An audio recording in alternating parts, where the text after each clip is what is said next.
What's up gamers, DreamcastGuy here, talking today about the new Nintendo Switch because I just got my hands on one and I have been playing it non-freaking stop. Now, as many of you may know, this is technically just a revision. The original Nintendo Switch and this are pretty much the exact same thing. This is the one I bought 2 years ago and have played thousands of hours of. But unfortunately, mine eventually broke. I actually have the touchscreen is completely malfunctioning. So I went to the store to buy a replacement and found this bad boy. So what I want to do today is really try and dig into all of its surprises, because there is some stuff in this that I don't think that anybody knows about. So what we're going to do is unbox this thing, talk about its new features, and whether or not I think it's worth the price. So do me a favor, smash that subscribe button, be sure to like the video, and let's get into it. As soon as we begin glancing at the new Nintendo Switch's box art, you can see that something is a little bit different. This is something that is a little bit color schemed to be much more blood red and crimson, but there's nothing on the box itself that clearly states that this is a revision. It doesn't say new on the box. If you look at any of these special little coding, it doesn't really say that this has an extended battery life, which really leads me to believe that this is supposed to be a replacement on store shelves. Within it, you can see that this comes with everything that the original did. It's still got the charger cable, it's still got the dock, it still comes with Joy-Cons. To me, the biggest difference is certainly just the fact that everything does feel a little bit different when you're messing with it. I'm going to get to that in a second, but I do believe that something about this was crafted with different materials. Not something crazy, it's not made out of like stainless steel, but in my opinion, this is a different Nintendo Switch. Mostly when it comes to the internals, but still, this is something that is trying to be new in more ways than one. So I want to get into the more technical aspects of it and really try and do some comparisons. According to Nintendo themselves, the biggest difference between the old Nintendo Switch and the new Nintendo Switch is the fact that this newer revision has a much longer battery life, allowing you to basically play games for up to 10 hours as long as it's like a nice little indie game. Even bigger, cooler experiences like Breath of the Wild, though, can last much better when it comes to this Switch. Now, what's interesting is that this is not being done by having a bigger battery within it. Instead, this has an upgraded CPU, which means that it's just basically more power efficient. So what I was curious about is if there were going to be any other changes that were extra noticeable by using this, because if something has a different CPU, typically there are more things that are going on than just a more efficient battery life. So the first thing I wanted to test is startup times and load times. And as you can see, when we do a side-by-side comparison of the old Switch and the new Switch, they're pretty much identical. Watching these two things side by side, it's clear that there might be about an eighth of a second difference in speed, but even games that have much longer load times, there's not really a substantial difference. It's not like this thing is just going to instantaneously boot up giant experiences. To me, this isn't really a disappointment, but it does bring me to what seems to be the most substantial change that isn't being talked about. So I own a ton of Nintendo Switch games. I mean, just astronomical numbers of them. And one of my biggest worries was the fact that when I was switching over to this new console, it would be a pain to transfer all my save files. This, thankfully, was ultra easy. Literally all I did was open up my different menu, I made sure that everything was in the cloud, and then I logged onto the new Nintendo Switch and downloaded them one by one. It was super quick, it was super simple, and I didn't have to lose any of my data. So when I started booting things up on the new Nintendo Switch, I wanted to try and install some of the biggest and most intensive games. Look, I'll just put this out there, I absolutely love my Nintendo Switch, but there are certainly some games that don't run as well as others. Certain things actually bog down pretty substantially when you're trying to play them. So I decided to play those ones first. This is Doom. Now, if you've ever played Doom on the Switch, you'll know that it has what's called scaling resolution, where if you're going into bigger areas or blowing up bigger demons, it will fluctuate the resolution to make things ever so slightly more blurry or more crisp in an effort to try and make things always stay the nice clean frame rate. Well, I don't even have to point this out because I'm sure you've noticed it already. It seems like the new Nintendo Switch actually holds frame rate resolutions better. As you can see, this is keeping perfect. I mean, it is having practically no dips whatsoever, no matter how fast I run, how many times I explode things, or how big of a super weapon I whip out. This is the exact same resolution with almost no sacrifices. I actually tested this pretty extensively in different zones and different areas and different games like Skyrim I decided to turn on.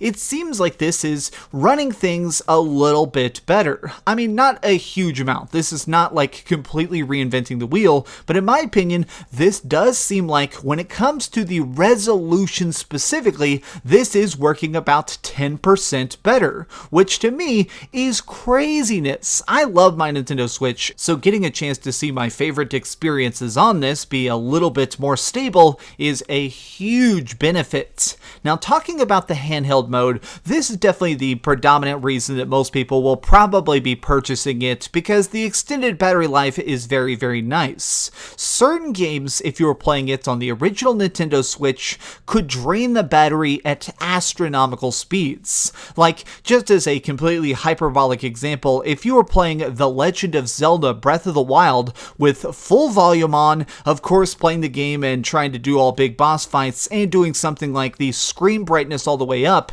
it would fully drain your battery in what felt like minutes. It would last about 2.5 hours, which if you're on something like a plane or you're in a boring car ride, 2.5 hours is not enough. Well, on this one, with the extended battery life, I actually played it a bunch last night, and it looks like, in general, it lasts, even on its shortest charge, about 6 hours. Now, if we're giving a best case scenario thing of the average use, which you'll really be playing it with, I decided to do some stuff like just playing some Mario Kart with the volume down. Just some normal races, hanging out. This does not seem to really mess with the battery life at all. I mean, it seems like it was draining incredibly slow, which allowed me to play for hours and hours and hours without a low battery warning, without any sort of bad hiccups. This is a very clear time where when you're playing it in these settings, it's pretty clear that something is better. Something is new here. When it came to something else like Final Fantasy VII, so I grabbed my save file out of the cloud and I wanted to try and test this one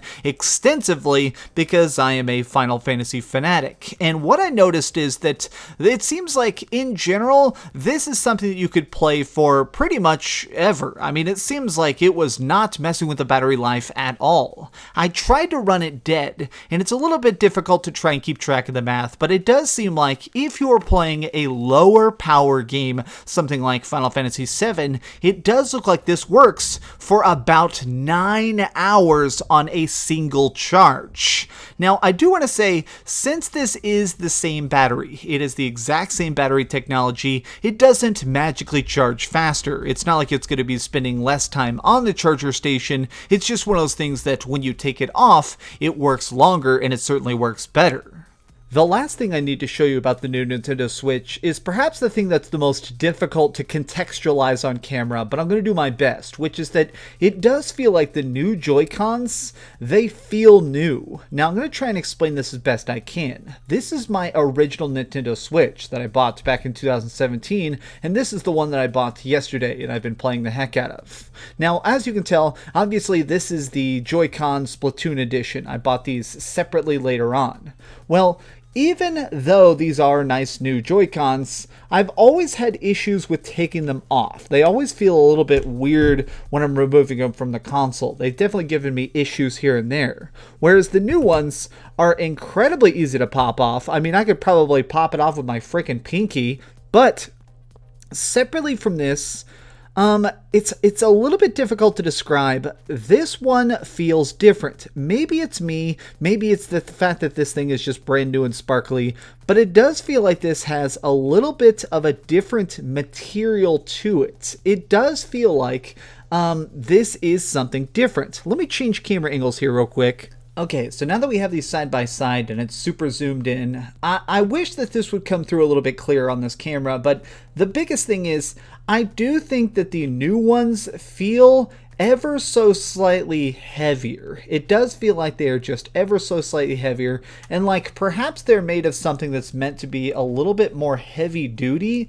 Now, this is just my own speculation by messing with it, but especially when it comes to the left Joy-Con, I do think that this feels a little bit harder. Now, obviously, I'm wiggling it here pretty roughly, and I'm doing this on purpose, which is that I do think this is made to perhaps fight the Joy-Con drift issues. This is completely a guess on my part after just playing the heck out of this for the last 12 hours straight. These feel tougher. These seem like maybe they've just managed to redo the insides of it to be a little bit stronger, or maybe it's just that they used a different kind of plastic. It's not a huge giant leap. This isn't like a basically, you know, like back in the day there was the original Xbox controller and then the Xbox S controller. This isn't a leap that substantial, but still, it does seem like this is perhaps made in response to all the issues that people have been having with their Joy-Cons. I do believe that it's been confirmed now that these are the, there's going to be like a new generation of Joy-Cons that are about to come out. I think it's been confirmed that these are technically the new Joy-Cons. So if they're different, I do think that it's nice. Maybe I'm just crazy though, but either way, I'm happy I have it. This is cool. I'm definitely going to be playing a lot more hours of it, and I'm probably going to try and go and trade this one into a GameStop and see if I can get away with it. Because while this one served me for hundreds of hours, you can see that mine has some cracks in the screen. Mine is very, very beat up. And obviously people get mad, but I covered it with stickers. Some of these were put on here by my fiance. I promise. I would not have put corgi butts on mine. Alright, there we go. So I guess at the end of the day, it's pretty clear that this is an upgrade. It's not a huge leap. This is not an Xbox One X compared to an Xbox One, but I think that it's nice that it has some tweaks that make it feel a tiny bit different. And certainly, I'll be honest, I'm super glad I bought one. It's just something that I'm going to be playing lots and lots of hours, and the fact that I can go even longer between playing it and charging it, to me, absolutely makes it worth the cost. But thanks so much for watching, gamers. What did you think of it, and have you been able to find one yet? It seems like these things are starting to pop up at stores across the United States, so let me know when you get one and if this is your cup of tea. Thanks so much for watching. If you enjoyed this video, please give it a like, share with your friends, and subscribe if you haven't already. But do me the biggest favor of all and keep dreaming. Thanks so much for watching that video. If you want to see something else, you can always click this link to see what I put up last, or, you know, subscribe and see what's coming up next. Also, I promise that whatever I do, it'll try not to suck.